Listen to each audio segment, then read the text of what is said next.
শুভ সন্ধ্যা। কেমন আছো সবাই? আমাদের বাড়ি থেকে কিছুটা দূরে একটা মার্কেট রয়েছে।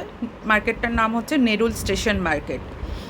এই মার্কেটটায় এমনি মাছ, সবজি, ফল সব কিছুই পাওয়া যায়।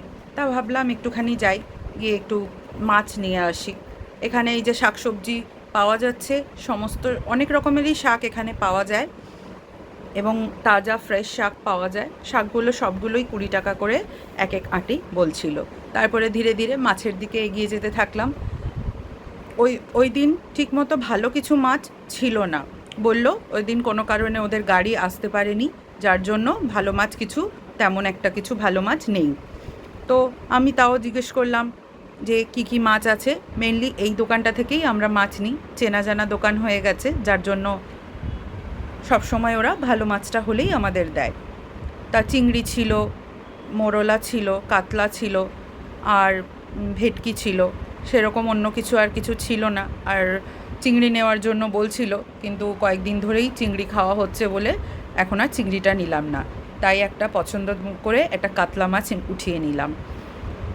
এই কাতলাগুলো মরা হলেও, জ্যান্ত না হলেও কাতলাগুলো খেতে খুবই টেস্টি হয়। মাছগুলোর স্বাদ খুবই ভালো। তাই জন্য বিনা দ্বিধাতেই এই দিদিদের দোকান থেকে মাছ নেওয়া যায়, কোনো অসুবিধে নেই। আমরা একটা কাতলা নিলাম, যেটা ওজন করে 2.5 কিলোর মতো হলো। তা সেটাই ভাবলাম নিয়ে নিই। মাছটা সুন্দর করে ওরা কেটে প্যাক করে দিল। দিয়ে আমরা এগিয়ে গেলাম একটু সবজির দোকানের দিকে। আমার একটু টমেটো নেওয়ার ছিল। কিছু সবজি আমার ফ্রিজে রয়েছে, তো টমেটো নিলাম। টমেটোগুলো খুবই সুন্দর। এই দিদির কাছ থেকেও আমরা সবজি নিই, ওয়েও ভালো সবজি দেয়। আর ওর কাছে গিয়ে দেখলাম অসময়ে গরম পড়ে গেছে, কিন্তু অথচ সিমগুলো খুব সুন্দর লাগলো, কচি, নরম আর খুব ফ্রেশ শিম দেখে ½ কিলো ওখান থেকেও একটুখানি শিম নিয়ে নিলাম। তা দিদি জিজ্ঞেস করছিল আর কিছু নেবে নাকি। আমি বললাম না দিদি, রয়েছে। তাই আর কিছু ওখান থেকে আর কিছু নিলাম না।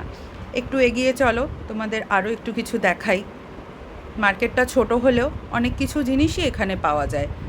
এখানে অনেকে বড়, ধনী, গরিব সমস্ত মানুষই এখানে রয়েছে। যাদের যেরকম তারা সেরকম নেয়। এইগুলো ছোট ছোট শার্ক, হাঙর মাছগুলো, এখানে বেবি শার্কগুলো পাওয়া যায়। আর এখানে এই পমপ্লেট দেখে একটু দাঁড়িয়ে পড়লাম। মাছগুলো ছোট হলেও খুব ফ্রেশ ছিল, তাই ভাবলাম একটা প্লেট নিয়েই নিই। এই রকম এক একটা প্লেট নিতে গেলে কখনো 300, কখনো 200 এরকম, বা একটু বড় সাইজ হলে 500-600রও প্লেট হয়ে থাকে। এখানে সব বাটা হিসেবেই বিক্রি হয়। এরকম প্লেট কোনো ওরা বললে আরেকটা কি দুটো অ্যাড করে দেয় মাছ দিয়ে। ওরা ওদের দাম অনুযায়ী 200-300 করে নেয়। আম খুব সুন্দর আম উঠেছে, তাই 1 কিলো আমও নিয়ে নিলাম। এখানে আনারস সুন্দর সূর্যের মতো করে কেটে ওরা বিক্রি করে। তা এই সব বাজার তাড়াতাড়ি শেষ করে দিয়ে তাড়াতাড়ি বাড়ির দিকে রওনা দিলাম, কারণ ছেলের আমার টিউশন শেষ হয়ে গেছে, বাড়ি চলে এসেছে।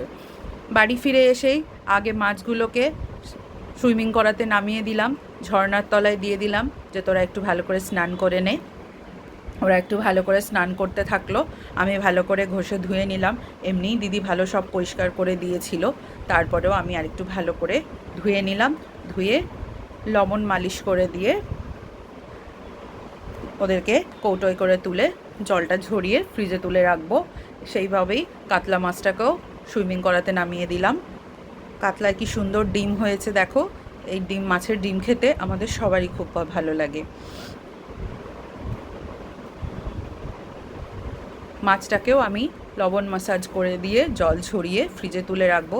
তা যখন প্রথম টাটকা মাছ এলে বাড়িতে আমার কর্তামশাইয়ের জন্য একটু গরম গরম মাছ ভাজা করে দিই। এই গরম মাছ ভাজা খেতে ও খুব ভালোবাসে, তাই একটু মাছ সাথে একটা ডিম দিয়ে দিলাম। ডিম, পেঁয়াজ, কাঁচা লঙ্কা কুচি সব কিছু করেই ওইভাবেও বানানো যায়, কিন্তু আমি যখন টাটকা ডিম এইরকম আসে ভালো, তো তখন আমি এমনি ওটা লবণ হলুদ মাখিয়ে ভাজা করে দিই। দিলে আমাদের সবারই খেতে ভালো লাগে। ফ্রেশ জিনিসের একটা ফ্রেশ টেস্ট থাকে। পরে ওটা আর বাকিটা আমি কাঁচা লঙ্কা পেঁয়াজ কুচি দিয়ে ভাজা করব। তাই গরম গরম মাছ আর ডিমটা ভাজা করে নিতে থাকলাম। ভেতরটাও একটু কেটে ভালো করে, যাতে ভেতরটাও ভাজা হয়, প্লেটে সুন্দর করে সাজিয়ে আমার কর্তামশাইয়ের কাছে নিয়ে গেলাম। বললাম খেয়ে দেখো তো কেমন। তা খেয়ে দেখে বলল খুব ভালো স্বাদ। Thank you.